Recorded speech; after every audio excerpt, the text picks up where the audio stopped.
Hey guys, I hope you're all doing well and staying safe out there.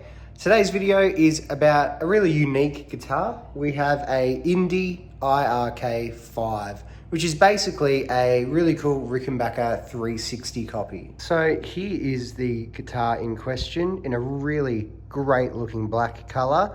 So I'll run you through the specs real quick. Then we're going to do a sound sample, and that's pretty much the video. I'll give you my thoughts as well, but it's going to be a real simple video. So let's start with the body. Well, it's a semi-hollow body, so hollow, and then a center block down the middle. It has these pickups which are humbucking pickups. They're not exactly like the Rickenbacker pickups, but they do sound very much like them, and you know, they do a good job. We have a volume and tone for each pickup and a three-way switch. We also have this really cool switch because the jack is actually a stereo jack. We'll touch on that in a little while. Really funky bridge with the cover that prevents you from palm muting. It does have the trademark fretboard that is like, you know, a decent amount above the actual body of the guitar, which is all part of the Rickenbacker vibe. I think it looks pretty cool, and it, you know, doesn't play any different. It just is what it is. On the headstock, we just have the Indie guitar logo with, you know, unbranded, or I suppose Indie tuners. Founded in England, manufactured in Korea. These guitars come from World Musical Instruments in Korea. If you know about that factory, you know they make great stuff. So let's talk about what's going on here with the stereo sort of vibe that it's got. So basically, you can switch, you have a stereo jack so that it always gives a mono signal.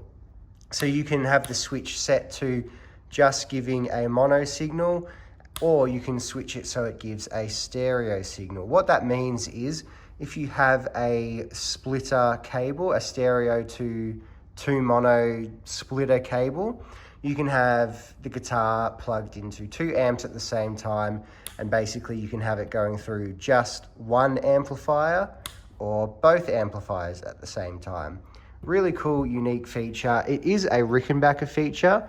It's really cool that Indie went all the way to clone that feature as well. We also have the classic rounded top and flat back that a Rickenbacker 360 has, which is very cool and unique. It has a very nice feeling neck, pretty thick and pretty narrow fretboard that way. So if that's your thing, this is great. It plays really well, honestly. Plays just as good as any modern guitar should, really.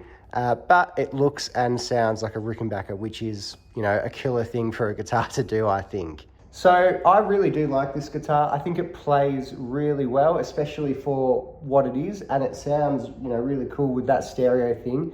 It's a really great feature as well. So for the sound demo, I haven't recorded myself playing it on video because the Y splitter or stereo to mono cable that I had was very short, so I basically had to play with the guitar right up against the USB audio interface. So that was a bit annoying, but you know, that's all right. It is what it is. But you will hear the sound demos anyway. I'll annotate when you're hearing mono or when you're hearing stereo. They will be panned hard left and hard right anyway, so you should be able to tell. Anyway, let me know what you think of this guitar in the comments below. If you can find one, they go for about $650 to $850 here in Australia anyway. Ricky copies, or cheap Ricky copies anyway, are hard to come by, so you know, people want them. Anyway, that's about it from me. So enjoy the sound demos, and I'll see you in the next one.